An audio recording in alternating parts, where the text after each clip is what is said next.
Tenemos la visita grata del presidente del Instituto Duartiano, el doctor Wilson Gómez. Con él vamos a hablar de un tema que es objeto de estudio permanente de esa institución, y vamos a hablar de cómo está marchando la sociedad dominicana. De manera que nos place darle la bienvenida, doctor. Bueno, de verdad que para el Instituto Duartiano, para su directiva nacional, es un honor estar aquí, en este caso representado en mi persona, y de verdad que esperamos corresponder a las inquietudes de ustedes y del gran público que escucha este Sol de la Tarde. Desde ese espacio de pensamiento, ¿cómo se ve el punto a que ha llegado el día de hoy las relaciones entre el disuelto Estado haitiano y el Estado dominicano?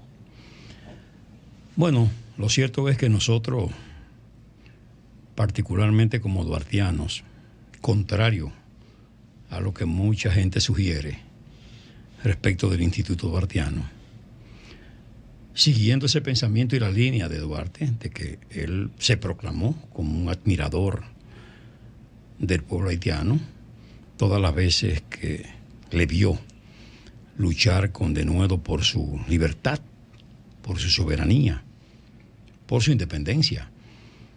Pero Duarte dijo eso para cerrar diciendo que de la misma manera que Haití tenía esa libertad, esa soberanía, esa independencia, tenía también que entender que los dominicanos eran merecedores de disfrutar de ese privilegio, ¿verdad? Duarte tuvo siempre muy claro, y contrario a lo que dice mucha gente, no era racista, todo lo contrario, proclamaba la unidad de raza y se expresaba en ese orden, no evidenció nunca. Y no solo enfrentó a Haití, también él tuvo muy claro con respecto a España, y por eso vino en ocasión de la guerra restauradora. Ahora, en el caso particular de Haití, a nosotros nos impacta mucho el hecho de que, bueno, Haití fue el primer estado latinoamericano, ¿verdad? El primer país o conglomerado de América Latina que logró independizarse, hacer su revolución. No solo de América Latina, ¿no? Sí, de América Latina, porque realmente... Sí, 1804. Sí, ya en América... Primera república negra del mundo, sí. Claro, Exacto. y en América Latina fue el primero. Fue en Sí, 1804. sí, Ahora, sí, claro. Estados Unidos, por supuesto, está en América y fue 1700. antes, exacto. Pero ellos se constituyeron en una colonia próspera. Y por eso gente como Simón Bolívar, que venían a estos lares, procuraban y consiguieron ellos, El apoyo. dentro del esfuerzo de Gran Colombia, el apoyo de Haití, más de una vez. Y ellos muy comprometidos con Haití hasta el día de hoy. Porque de verdad que Haití fue muy generoso y muy solidario, Claro. con la Gran Colombia y con el esfuerzo de Bolívar. Por eso no negaron entonces el apoyo con la independencia efímera, por la relación con Haití. Claro, fíjate tú que no solo fue que no le prestaron la mejor atención, inclusive Pineda, que va y que lo mandan, se queda por allá, ni retorna siquiera a decir que no consiguió El apoyo. Y en realidad, fíjese que sin condiciones, Núñez de Cáceres se plegó, se unió a la Gran Colombia. El problema es que la Gran Colombia no lo acogió, ¿verdad? Y tampoco hubo una buena coordinación, porque en el momento en que van a hablar con Bolívar, Bolívar está por otro lado, y está por el Ecuador, tengo entendido. Y entonces, bueno, la cuestión es que, ¿qué ha pasado con Haití? Bueno, algunos historiadores dicen que el hecho de que la composición social haitiana sea de grupos africanos diferentes, se ha constituido en un impedimento para que ellos puedan ponerse de acuerdo y empujar su esfuerzo de desarrollo y de crecimiento en una misma orientación. Parece cierto, porque la verdad es que todavía hoy es una sociedad dividida. ¿Y dónde nosotros dejaríamos entonces lo que han apostado al empobrecimiento de Haití? Porque sabemos que hay quienes han apostado y aportado al empobrecimiento haitiano. Ahí esa cuota de responsabilidad, ¿qué hacemos con ella o no, o es invisible? Bueno, está ahí. Está Francia ahí. Estados Unidos. ¿Verdad? Estados Unidos está... Pero más Francia. ¿Verdad? Pero Francia más que nadie. Bueno, ellos no le han reclamado a Francia, en realidad.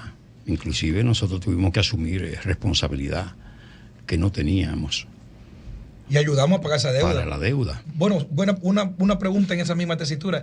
¿Qué responsabilidad histórica tiene Francia con Haití en cuanto a su pobreza hoy, con la costa o con el pago que lo obligó a tener para poder reconocer la independencia haitiana? La tiene toda, porque la verdad es que ellos expoliaron ese país y no fueron consecuentes con nada.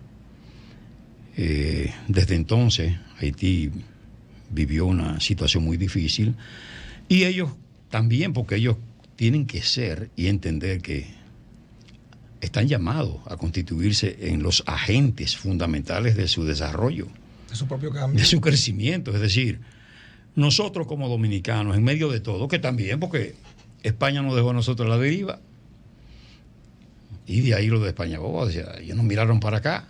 Sí. Y nosotros tuvimos que defendernos. Y hemos asimilado las experiencias, inclusive experiencias históricamente recientes. Porque nosotros, a partir de lo que ocurrió en 1963 y el golpe de Estado contra el profesor Bosch, la Revolución de Abril, esa fue una experiencia que nosotros hemos evitado repetirla. Y hemos estado en momentos determinados, como 1978, ¿verdad? 1986, Con la popular. 1990. No, con las elecciones, con los procesos eleccionarios, donde sufrimos situaciones tan singulares que podían desarrollarse y entonces producirse una situación de confrontación interna. Pero el referente de la experiencia negativa, donde perdimos todos, en cierto modo nos hace reflexionar y entender que de la única manera que como dominicanos podemos seguir, pese a todo, desarrollándonos y creciendo, es a partir del entendimiento, de la conversación, de los esfuerzos de saber que este grupo que administra el Estado hace esto y todos tienen sus luces y sus sombras, a veces más sombras que luces, otras veces más luces que sombras. Pero en todo caso se mantiene el esfuerzo, ¿verdad?, en sentido general, de procurar que por encima de todo prive y predomine, ¿verdad?, la paz social, la seguridad, que es lo que nos ha permitido a nosotros, siendo un país pequeño, ocupar un buen lugar en el mundo, en sentido general. La República Dominicana es un país que sobresale en lo deportivo, en lo artístico, en lo cultural y hasta en lo político, porque ahora mismo en América Latina no hay muchos países que puedan exhibir estabilidad, ¿verdad? Tenemos el problema institucional que no hemos podido fortalecerlo como hemos debido, pero pese a todo, marchamos. Yo digo, ¿Y qué amenaza, perdóname, okay. ¿Y qué amenaza podría representar en la disolución política que afecta a Haití y el desamparo social que se presenta y que lo empuja a ellos hacia República Dominicana? ¿Qué amenaza podría representar esto? ¿Y qué desafío en términos de manejo para el Estado dominicano representaría esa situación que afecta a Haití? Mira, la amenaza es seria. Y yo lo digo sinceramente. ¿Por qué? Bueno, porque los haitianos, la clase dominante, intelectual, y mucha gente que incide en esa vida, ha desorientado a ese pueblo. Y para ese pueblo, nosotros despojamos a Haití de su territorio, y ellos dicen de lo mejor del territorio. Ellos acariciaron siempre la idea de la única e indivisible. Ciertamente, ellos creyeron en ese proyecto y han creído todavía en ese proyecto. Entonces, nosotros tenemos una integración, ¿verdad? Y tenemos ciudadanos que tienen un compromiso con el país, con la paz del país. Nosotros descansamos ahora mismo en lo económico, en buena medida, de lo turístico. Lo turístico se alimenta de la paz social, de la estabilidad económica, política y social. Haití no ha podido, con su gente, conseguir eso. Paz social, estabilidad, como garantía de impulsarse como nación, como país. Ellos no van a traer a la República Dominicana otro método que no sea el mismo. Y su presencia masiva crea problemas. Nosotros estamos ahora mismo soportando el peso fuerte de una migración indocumentada, ilegal, que se expresa muy claramente en las escuelas, por ejemplo. Pero, doctor, como usted ha dicho, nosotros necesitamos esa paz porque usted entiende, y es así, hay mucho distanciamiento en la condición socioeconómica de República Dominicana respecto a Haití. Por tanto, todo lo que ocurre en Haití a nosotros nos va a afectar, bueno o malo, y eso es una realidad que no podemos nosotros soslayar. Ahora bien, pensemos entonces en cuáles pueden ser las posibles soluciones, porque el planteamiento siempre ha sido, yo siempre digo, que es de seguridad de Haití con dimensiones específicamente policiales y operacionales. Sin embargo, en la dimensión política más amplia respecto al tema del control territorial de ese país, que nunca jamás podrá ser retomado sin un proceso político electoral que pueda rehabilitar toda la recomposición de ese poder político en una autoridad legítima. Eso es una realidad, pero no se apuesta a eso. ¿Cómo usted ve entonces cuál puede ser la solución? Porque no es la deportación masiva de los migrantes, no la va a hacer porque eso es una especie de círculo vicioso. ¿Cómo se soluciona? Mire, es una combinación de cosas. Ajá. Por ejemplo, nosotros hemos estado demandando que organismos internacionales como la ONU, la OEA, que su razón de ser y de existencia es precisamente porque están llamados a socorrer los países en estado de infortunio, ayudar a países que están en dificultad, a contribuir con la estabilidad de los países, ¿verdad?, de las naciones.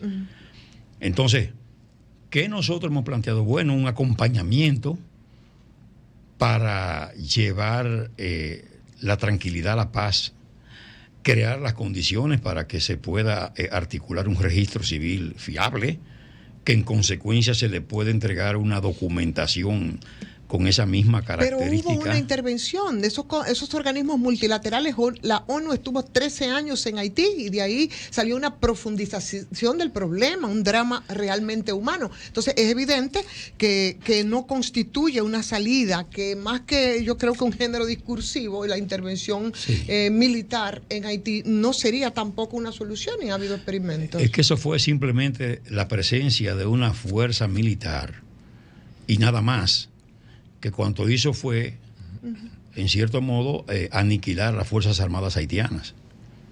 ¿Entiendes? Es decir, ahí no hubo un programa ni un propósito de que Haití superara su situación y se impulsara en el desarrollo, en la estabilidad, en la mejoría.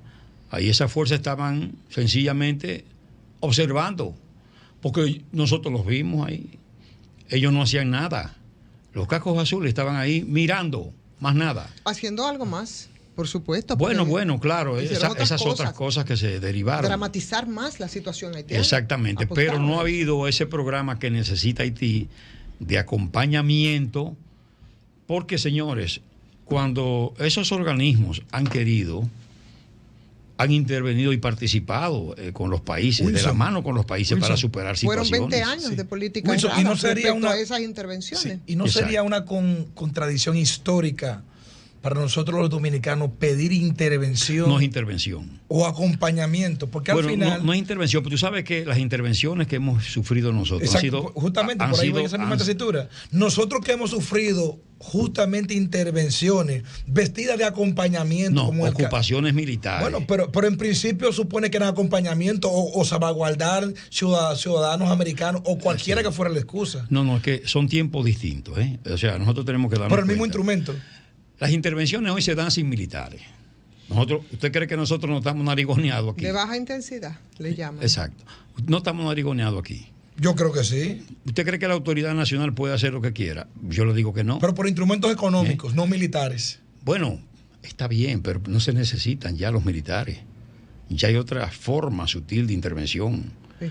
Cuando esos organismos internacionales te condicionan y te dicen no hay esto si no ceden esto, eso es mucho más fuerte que una intervención militar. Pero bajo esos mismos organismos internacionales, esa comunidad internacional, fue que se germinaron las bandas criminales que hoy asedian el país en esos 20 años, ¿o no fue así? Sí, es verdad. A partir de la caída, la salida de Aristides. Y hay grupos que han estado suministrando todavía armas a esos grupos que están en Grupos Haití. No, vamos a decirlo con su nombre. Estados Unidos es el que vende armas, porque nosotros no vendemos armas, ¿y cuál países de América Latina? O sea, para ellos es un negocio redondo y para Haití era una paralización de las protestas y las confrontaciones sociales. Ahora ese no es el tema, sino las bandas que ellos mismos ayudaron a erradicar. A lo que nosotros nos referimos, porque ustedes dirán, bueno, y Haití puede por sí solo en este momento como país resolver su situación.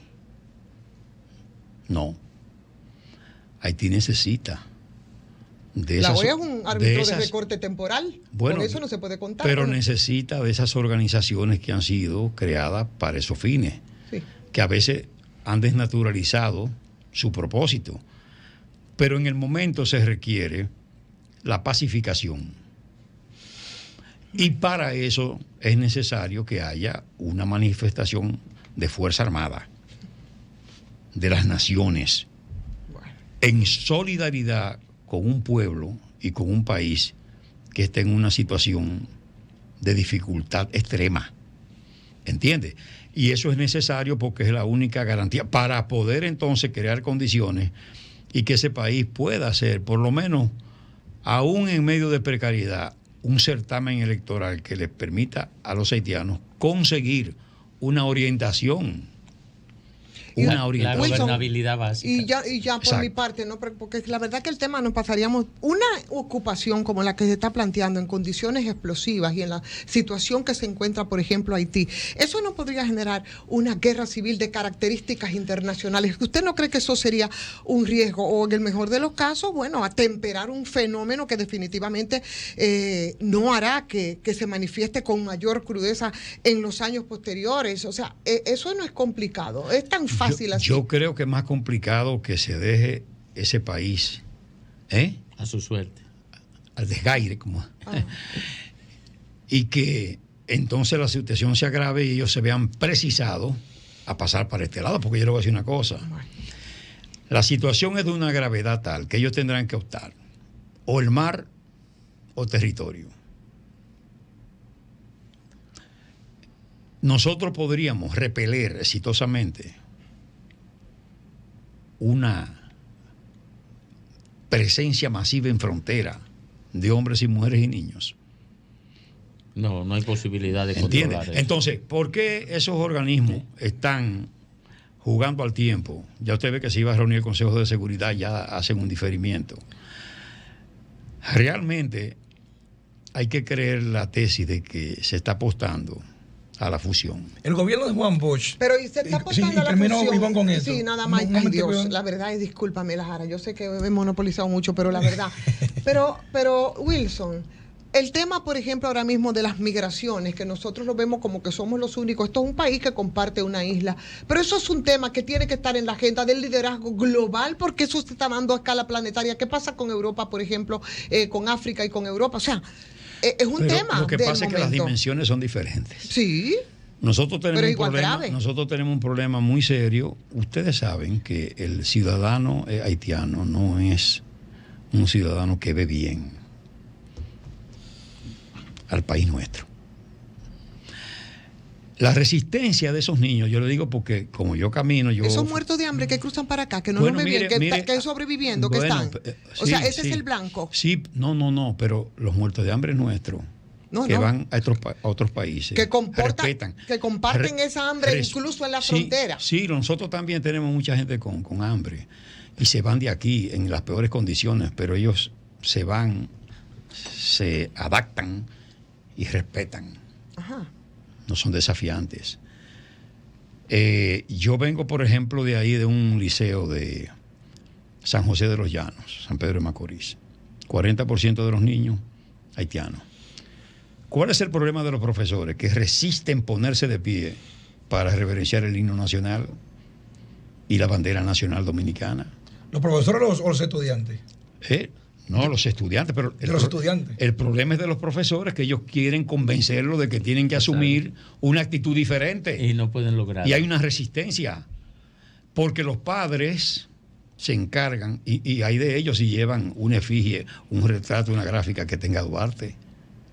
¿Entiendes cómo es? Entonces, esa actitud, señores, esa actitud no es normal y no es lo que hacen esa gente que va por la vía migratoria a los países. No, es que hay un problema. Hay una historia, ¿verdad?, que no podemos soslayar. Por último, para aprovechar su presencia, el gobierno de Juan Bosch por muchos años fue considerado el gobierno más ético y moral de la historia, el gobierno de Juan Bosch del 63, incluyendo que replanteaba y redefinía el pensamiento duartiano, lo enarbolaba. Pero el presidente recientemente también hizo un señalamiento de que Juan Bosch se sentiría orgulloso del gobierno ético y moral que está haciendo. ¿Qué opinión le merece? Mire, eso escapa a mi ámbito del discurso del Instituto Duartiano. No, porque desde el punto de vista del pensamiento duartiano, no quieren entrar en el pragmatismo político. No, pero sí le digo que ciertamente el presidente Bosch fue un presidente honesto, por supuesto, 7 meses en el gobierno. Casi todos los presidentes en 7 meses en el gobierno tienen buenas realizaciones y conducciones. Ahora, yo lo que creo es que el ausente de los programas, de las agendas y de las cabezas de quienes están en los partidos políticos y de los propios partidos políticos es la patria, es Duarte y las hazañas de los prohombres y las grandes mujeres de la patria. Pocas veces ellos se nutren o citan, ¿verdad?, un pensamiento, una idea, una acción, un acontecimiento histórico trascendente como para darle fuerza a sus discursos. Gracias, muchísimas gracias al presidente del Instituto Duartiano, al doctor Wilson Gómez, por compartir con nosotros esta tarde. Gracias, muy agradecido. Un honor, muchas gracias a ustedes. Sol 106.5, con la mayor variedad de contenido, información, entretenimiento e interacción en una sola estación. Cobertura total, disponible para ti en la radio y en las plataformas digitales. Somos Sol 106.5, la más interactiva.